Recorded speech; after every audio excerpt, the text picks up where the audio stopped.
What's up, y'all? Welcome to the Ben Pet Show. Guys, I don't know if you're going to be ready for this. I think this episode might trigger a lot of men, but if you watch it until the end, I think it will actually change your life. So let me go back to my notes because I'm actually pretty pumped about this show for today.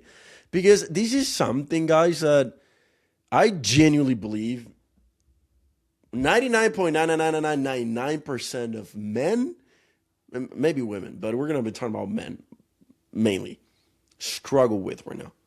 And this is the thing. Is so many guys, and if you're watching this, you got to keep watching if you can relate to this. If you have walls, trust issues, you have a hard time connecting on an emotional level with somebody from the opposite sex, or maybe one of your buddies or families or whatever, family members. If you've been cheating on, your trust have been broken, and you feel alone, and you feel like you can't count on anybody, but you've built all this thick wall, and you know you're kind of like an onion that you just have to peel it. And once you peel it and you get to the heart, you're gonna cry because that's what onions do. Once you peel them and you get to the center of it. But if you're a man and you're an onion, this video is gonna be exciting for you. And why are we gonna be talking about this? Number one is because I see it way too often, guys with so many insecurities and walls, and they don't open up, and they have trust issues, and they're just so closed off and super superficial, and they struggle with deep, meaningful connection, especially in dating, especially with creating quality friendships. And this is why that's a problem. I love this quote. The quality of your life, it's in direct correlation of the quality of your relationships. So you cannot really experience a high quality of life if you're not able to connect with someone or in a deep emotional level. And that's what I want to help you guys to overcome, is how you can break those walls and overcome those trust issues, especially mainly with women, or maybe with your family members, friends, or whatever. But I genuinely believe, because I see it a lot of guys struggle with this. So let me go back to my notes here. So this is where I'm going to start, because I can relate to this 1,000%. I remember, man, freaking in a couple years ago, this girl that one of my exes, I ended up, this is the short story of a long story, but I found out that she cheated on me, and she's met my family. We're a couple months in and everything. And like a month and a half, 2 months later, after I broke it off just because of this gut feeling, she announced that she was getting married and that she was pregnant too. And it was funny because the day that I broke it off is the day that she met this guy, and I didn't know. I just had a gut feeling. So it was kind of bad, and I think genuinely that was in the beginning the first girl I've ever opened up to, and that have seen me cry. It was kind of nuts. That's how actually we met. It was at the gym, and anyhow, we had a conversation, started crying when I was in my car and whatever. And I've never experienced that before, so I was like, oh shoot, like I've never done this before, but I connected like right away on an emotional level, and we connected on that deep me being vulnerable and dropping my walls, and then this happened. So my brain was like, you know what? All the girls are like this. F all of you guys. Friggin' from now on, you will not hurt me, and I'm gonna be in control. So unconsciously, and I know you guys have the same problem because I know people very well. I developed this defense mechanism. I developed all these big, thick walls in my life that I'm a very friendly guy. I'm a very just connect with people and everything, but I had a really hard time in allowing people, especially women, to really get to know me and talk about things that were very vulnerable to me.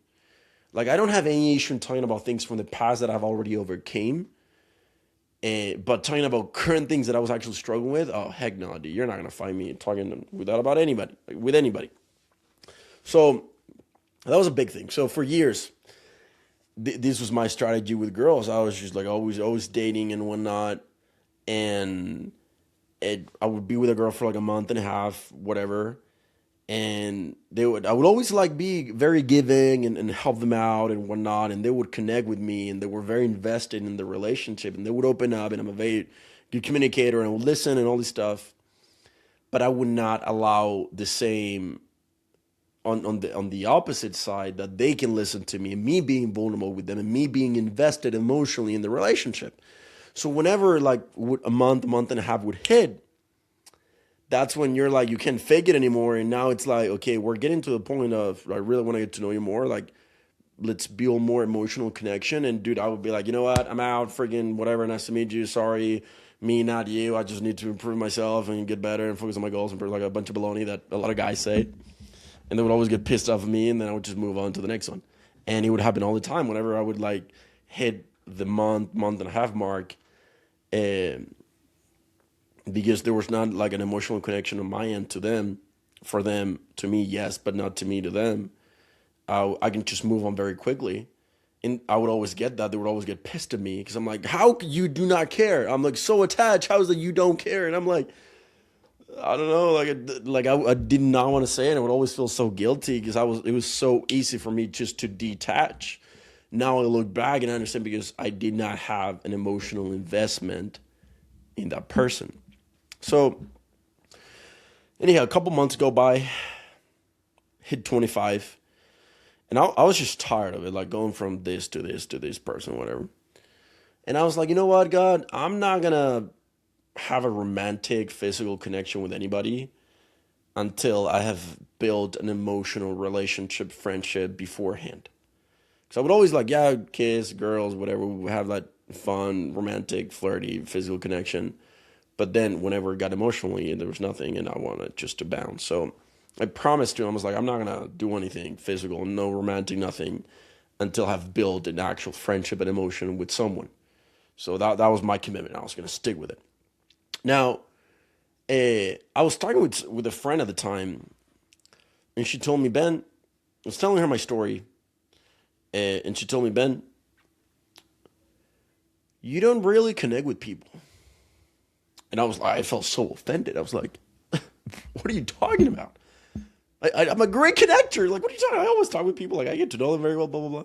She's like, no. Because true connection is it comes in and it goes out. In and out. From this person to this person, both are invested in it. And she said, you're very good at giving at other people. But you are not good at receiving. You allow people to be vulnerable with you, and you're a safe space for them, and you listen and do all this stuff. But you do not allow people, especially women, to do that for you. Oh boy. When she told me that, dude, it like hit me like a javelin. I was like, yeah. I was like, that is the truest truth somebody's ever told me about me. I was like, yeah, I cannot deny that's. I'm like, ma'am, you speaking facts in my face. So I was like, if I ever want to get married at some point, I need to fix that. And I started like backtracking, like where did that come from? And it came from this freaking girl. I had opened up, cheated, all this stuff. And I was like, F you women, you're not going to hurt me anymore. Build these walls. I just didn't notice.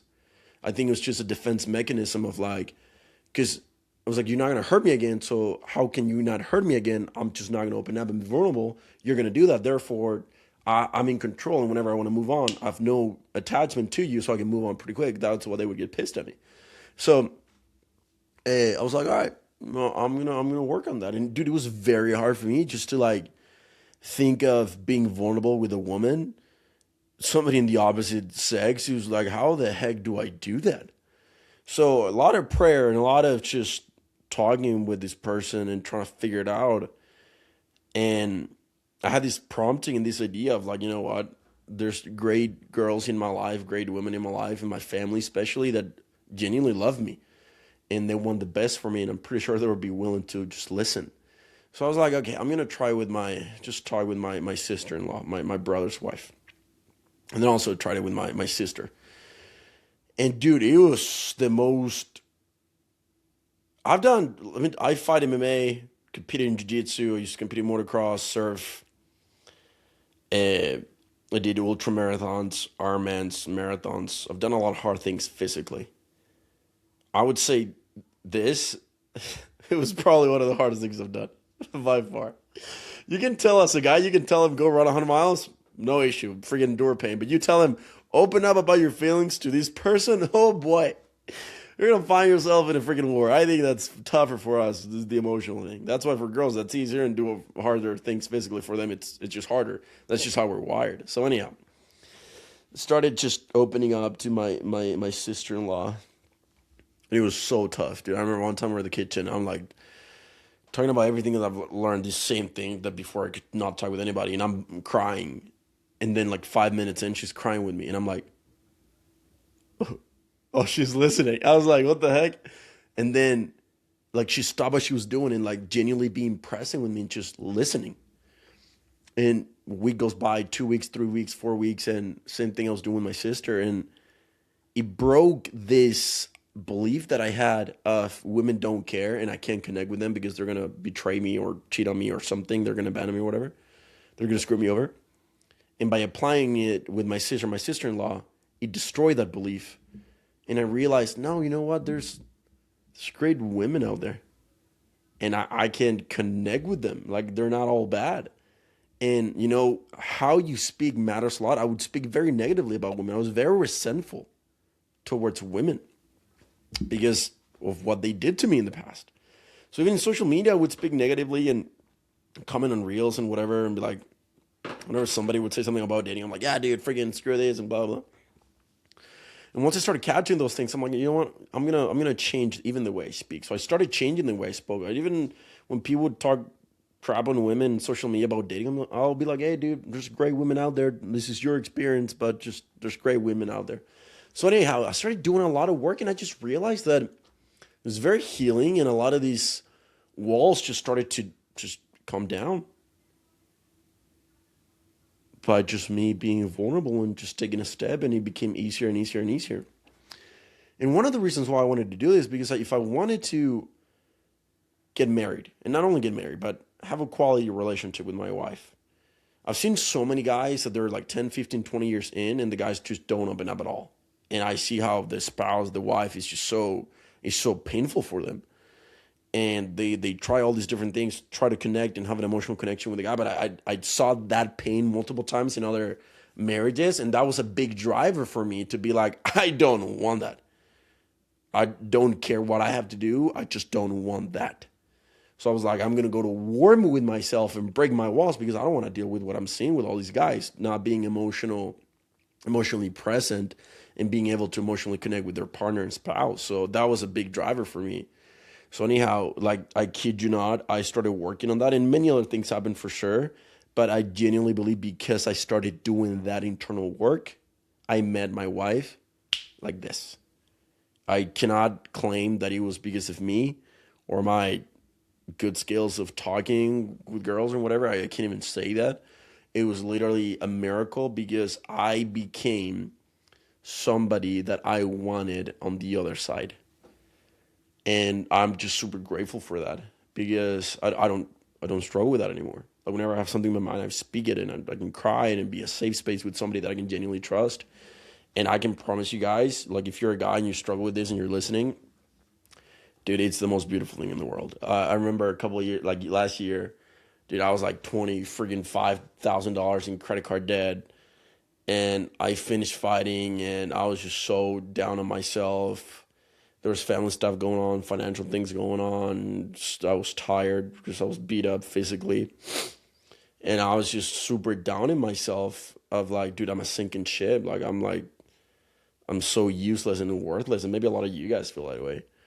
And I was bawling my eyes out in my truck. And then I called my girlfriend at the time, wife now. And I was just bawling my eyes out. And it was so hard for me to like apply that with her too. But it's like something that you want to also keep doing, because it's not that one time you have it. It's like discipline. If you don't apply it every day, you're going to lose it. So you want to keep applying that every single day. So I remember I'm like bawling in my car and bawling in the bathroom with her just listening. And I'm like, babe, why are you with me? Like, I'm a sinking ship. Like, I don't know what to do this. I'm struggling with this, doing that, whatever. Just because I've always experienced conditional love in a way, not unconditional. They didn't know what that looked like. So I'm bawling like a child. And she like looks at me on like FaceTime, and she says, Ben, I don't care what you drive, what you wear, how much money you make. I want you. And I would rather know you at the worst period of your life and know that's going to get better and we can grow together instead of you having it all and then me just jumping into your life. And dude, I was like, am I really experiencing this? Like, this is something that you see in movies. I did not know if it was real. Like, stuff can happen like that, especially to me. So it's been so fulfilling. And I think a big step comes down to number one, being aware that that's a problem. Like I'm telling you, I know so many marriages 10, 15, 20, 30, 40 years in, and the dude just won't connect, won't be vulnerable, there's not an emotional connection. He's either on his phone, TV, or always getting his mind distracted and would not connect with the most important person of his life, which is his spouse. And maybe it could be the other one around too. I've seen it more with men to women. And I know that maybe you're struggling with this right now. I can promise you it's worth it. Like I know that maybe you haven't experienced it as much in your life, and neither did I at the time. So I had to kind of like create something in my mind that was fictional. But remember this, action precedes belief. Before you believe something, you need to act, and then the evidence will show up, and then your belief will change. A lot of times we think it's believing in something and then we act according to it. That's the problem. I believe that about women, and that's why I acted the same way that I acted about not trusting them and that they're all bad. But the moment I recognized that belief is wrong and I needed to change it, how to do that, I was like, F it, I cannot trust that belief anymore. I'm going to act a specific way, which is contrary to what I believed. And then that action will produce evidence and results that my brain is going to be able to acknowledge and be like, not true, I was actually wrong. Boom. New neural pathways will be created and new beliefs will be created. And I got rid of that belief. So it's very worth it. It's the most beautiful, best decision I have ever made in my life. I got married last year and it's been the dopest thing in the world. And I'm just so grateful for it. So hopefully you guys can relate. I know you guys can, because I know a lot of guys struggle with that. I just really want to encourage you to find somebody, maybe your family, maybe your inner circle that you really trust, and just take that leap of faith, man. Because if you're going to live life with all these walls and insecurities and trust issues, just life, it's already harder just by living life. Imagine if you add all these other layers and things that you're struggling with. So I'm praying for you. I believe in you. And I'm telling you, there are great women out there that they genuinely care. You just got to give them an opportunity. And the best thing you can do that is just fully send it, and just start talking. Just be like, hey, can you listen to me for 5-10 minutes? And just talk. Now, don't do that with everybody. You got to find the right people. That's why you got to follow your gut and be able to recognize who could be that person for you. At least in me, it was my sister-in-law and my sister and my mom. Big part of it. And now my wife. So life just gets so much better once you live your life without insecurities and walls and trust issues. But anyhow, I love you guys. I hope this video can really help you. Drop down in the comments what do you guys think. If you have any questions, and like and subscribe. We're trying to grow these in word of mouth and completely natural and organic. And share this video with a friend, that's somebody that can relate, which I know there's a lot of guys that can relate. So love you guys. Have a blessed day, and I'll see you guys in the next one. Take care. Bye-bye.